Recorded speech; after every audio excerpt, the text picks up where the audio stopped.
Steve Barnes, you're the outside broadcast manager at Fox Sports Australia. Yeah, outside broadcast manager, that's right, Fox Sports Australia.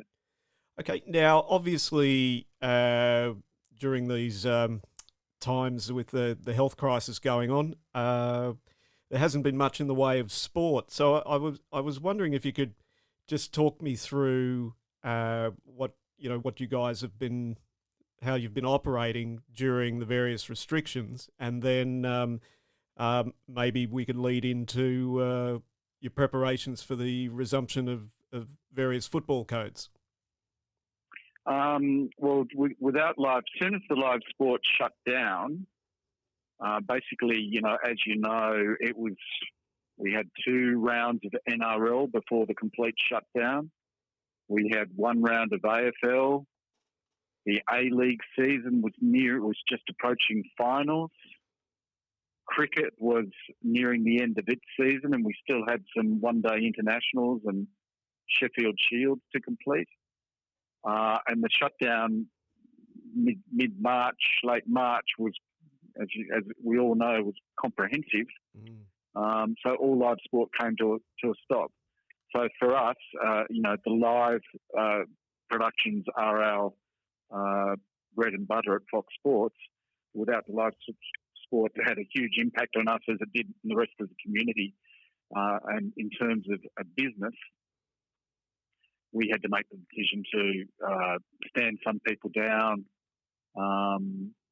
until there was some sort of clarity of a timeline and a resumption. So, like everyone else, we were very, very affected by that. A lot of full-time staff, but also freelance and part-time staff affected by that. A lot of companies who supply graphics or various production enhancements for Fox Sports.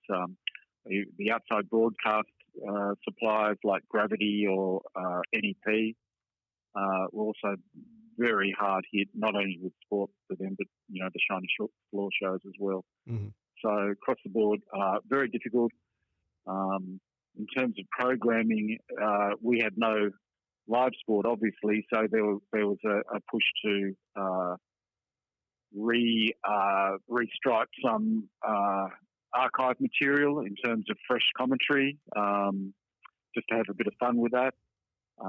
We did open up our studio shows to live chats via Zoom or Microsoft Teams or Skype or FaceTime with players and coaches to populate the studio shows. It was too difficult to travel anyone or have them in a confined space with our talent. So it certainly was the age of interviews in someone's lounge room, which is fine. I mean, the quality is pretty acceptable. I think anyone watching it realises what they're watching, and it got us the information we needed from the players and the coaches. And was that reasonably easy to tie together to integrate into the shows? Yes. I don't look after our studio productions, but my understanding is the latency was almost negligible. The video quality is pretty astounding with the phones these days. Lighting could be problematic, and camera position, often someone will hold it so that you're looking up their nose, but otherwise it was, yes, fairly easy to integrate into the shows. Okay, so now we're looking at the resumption of some of the codes. They're coming back. So what have you been doing to get ready for that? So as a company, we've enforced some pretty strict protocols in terms of health and safety within, our own office buildings, whether it's Fox Sports in Artarmon or Fox Footy in Melbourne. And we knew it was coming in terms of a restart, particularly with the NRL, who had the very ambitious restart of May 28th, which is tomorrow, at the time when that was first proposed people were very sceptical, but we weren't. We were right behind it. So we started working right from the start in terms of, okay, how does this work in terms of social distancing, health and safety, welfare of the staff, the casual staff, the players, everyone at a venue. What changes do we need to make to our normal and broadcast procedures? So we had a pretty good start with rounds 1 and 2 of the NRL before the shutdown. We actually did take it very seriously early on in terms of keeping our distance from players or coaches, making sure they weren't handling microphones that we had been passing around, making sure we weren't going up and tapping players on the shoulder for an interview. There were people who were assigned certain duties and stuck to those duties. It was all, well structured, I suppose, prior to the shutdown. Now we've had the time to actually go a little bit deeper, and we've had full cooperation with not only the NRL and the other sporting codes, but the other broadcasters as well, whether that's Channel 9 or whomever. We all want to see the same thing, so we've actually all been working quite closely together to review the venues and the operating procedures on the day to make sure that nothing is at risk if we put a foot out of place. So even like yesterday, we had quite a lengthy meeting with the NRL to work through their match day protocols.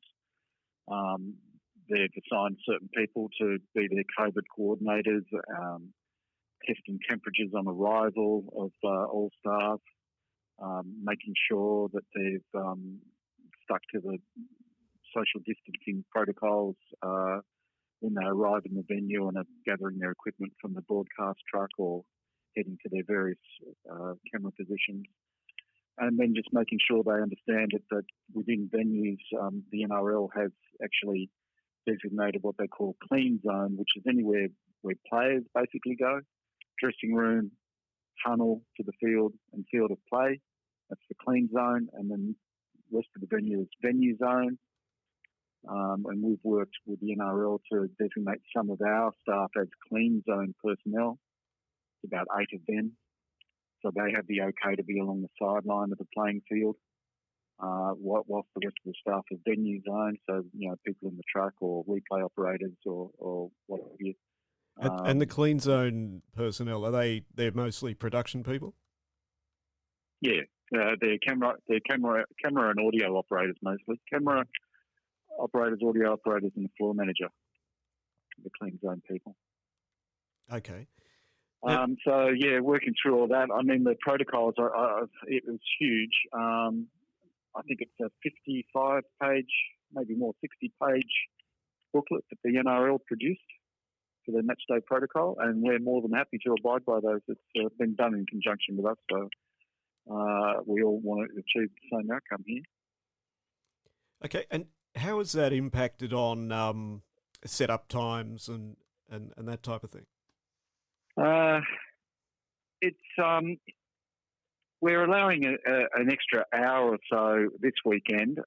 We've certainly put a lot more time into the planning process, but for the actual setup on the day, probably an extra hour or so for the first round. But funnily enough, because we've been restricted with the number of venues that are being used at this time, so in Sydney it's only Central Coast Stadium, Bank West Stadium and Campbelltown Stadium, for example, we can more or less keep in place a lot of the cabling that we need, and dressing room cameras, things that we'd normally pack up after an event.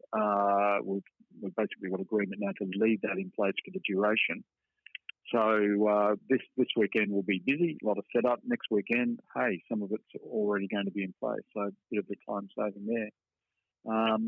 So in the actual setup, not too bad. It's just making sure that certain deadlines are met.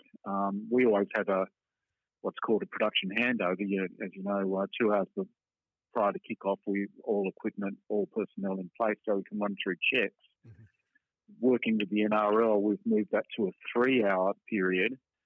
And what the NRL has asked that any equipment that's in the clean zone, whether that's corner cameras or dressing room cameras, are well and truly in place 3 hours before and totally wiped down and clean, so that no broadcast technicians are in those areas when the players arrive, so as not to cause any cross contamination. So yeah, it's just the planning and making sure that people understand that the deadlines are the deadlines and there won't be any flexibility there. Okay, now obviously NEP for one, and to a lesser degree, I guess, Gravity Media have been going down the remote production path for a couple of years now. So, has that helped things, or has that has this whole situation accelerated that? I'd say it's accelerated that. I mean, we have embraced it, and we've been doing the remote production for a couple of years now. With NEP, and Gravity also have theirs set up as well. We've embraced it for NRL, AFL, rugby, and A-League, and we're very happy with the quality and also the cost efficiencies that gives us.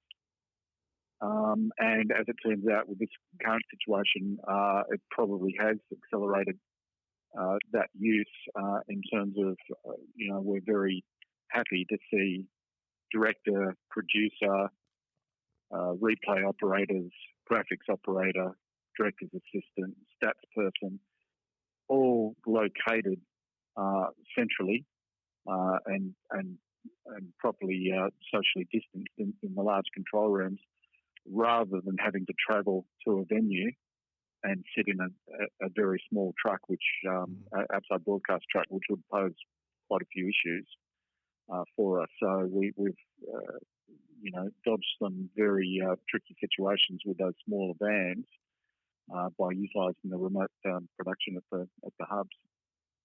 Okay, but the trucks still going to the venues though, aren't they? Oh yeah. The IP trucks, we're mostly using IP trucks or for the interstate venues. Yes, they're still going to venues, but once the truck, if it's an IP truck back to the hub, basically it's the camera operators and audio. There's really only some CCU operators and the technical director who is in the truck. Everyone else is back in the central hub, which has been good. The other important part is commentary. Mm-hmm. We are, I put in a situation where it's not advisable to travel commentators to interstate locations. So where at all possible, we're using local people. If that's not possible, there will be some downstream commentary, and I don't think anyone has a problem with that in the current climate. That's something that was coming, and quite possibly this has accelerated the use of the downstream commentary booth. Now, with the NRL in particular, I know they've got the bunker set up, or they have had for adjudication. Is that operating as it was before, or? Yes, it is. Yep, bunker's in operation again this season. That's something that the NRL has an agreement with NEP to facilitate that for them. Mm-hmm. We're happy enough with it. It's another aspect of the game. We've got a remote camera set up there so we can see that there's decision making in progress. Yeah, they are using that again this season. Okay, so at each individual venue, when we're not going to see, that there's not going to be a reduction in camera positions. The same number of cameras as before. Yep. Same. No. The only difference in terms of production for us is the lack of crowd. Yep. The atmosphere. There was some work done prior to the shutdown with the various sports bodies in terms of the PA at the venues doing a little more work into pumping in music or suitable sound effects or something that gave a little bit of atmosphere and perhaps a little bit of excitement to the players themselves. Heading into the rebooted NRL now, we're certainly looking at camera positions in terms of trying not to highlight the fact that there are a lot of empty seats around the field of play. So they're not going for that for the Taiwanese or the Korean angle with cardboard cutouts and shop dummies nothing like that. What we're looking more at is even with corner cameras, a slight elevation. So you're not capturing so many empty seats in the back of shot. We'll give that a go, but we're just trying to be genuine in our coverage. People know that there's no crowd there. Yeah. The sound effects through our sideline microphones and our audio people on the sideline have been quite outstanding because you're hearing the slap of the tackles. Yeah. Because you know it's not overwhelmed by the crowd, but nonetheless, you do miss that atmosphere. That's for sure. But NRL's aiming to get people back, so we'll see how that goes. Was any thought given to populating the stands virtually with like a platform like Viz, for instance? Not.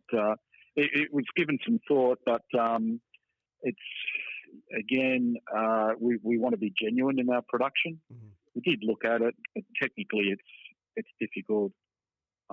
It's not something that you could generically do like a video game. Every venue is different. Yep. The cameras are moving, and whether panning or tracking, and it involves its own technical challenge. So it was talked about, but we never seriously looked at that. All right. So we've got full HD coverage. Yeah, some of our matches are 4K this weekend. Mm-hmm. And the audio? Sorry, the audio, surround for the 4K matches, surround sound. Yep. Okay, so given the conditions everyone's operating under, it's pretty much trying to be in continuity with what was pre-virus. Pretty much. We're going to learn from our experience as we go, and there'll be a lot of feedback, particularly to the directors on site. Directors at the hub or on site, as to how they're cutting the game. We certainly share that communication as we go along. But the thought going into it is not too much of a variation. I guess it's challenging for the commentators. They're not getting any cues from the crowd as such, so a lot rests with them to create that kind of atmosphere. And we'll be giving a lot of feedback to them as they go along as well. Okay. Now, that's the NRL. So the other codes and cricket, where do you stand with that? Look, Fox Footy we work very closely with. They'll be seeing how we go with the NRL. It's a very different game to shoot, so you will see empty venues. Mm-hmm. And they can't really avoid that. Cricket we're working currently with Cricket Australia on the schedule for next season. We haven't really got down to any sort of production guidelines for cricket at this point. It's more getting a realistic schedule that will allow international teams to compete. So whether that initially is just New Zealand, that's all under discussion. I think the ultimate ambition is to get India over here for a series of test matches, starting in December, something like that. But probably a very different world by that time of year. Yeah. All right. Is there anything we've missed? No. We're we will try some audio features in this first round. Maybe add some very subtle crowd atmosphere under some of the matches, just to see how that sounds, whether that feels right. We'll give people a choice, though. They can choose between two different channels on Fox Sports, whether they want to watch an NRL match with some low-level, subtle crowd effects or not. They'd rather just hear the clean audio. We just want to give that a try and see if that enhances or takes away, basically. We're very happy with the feedback after round 1, or round 3 as it actually is. Yeah. That's the only other thing that we're trying out. All right, Steve. Well, good luck with it all going forward. And, thank you, Phil. Yeah. And thanks for talking to us. No worries, mate. Cheers.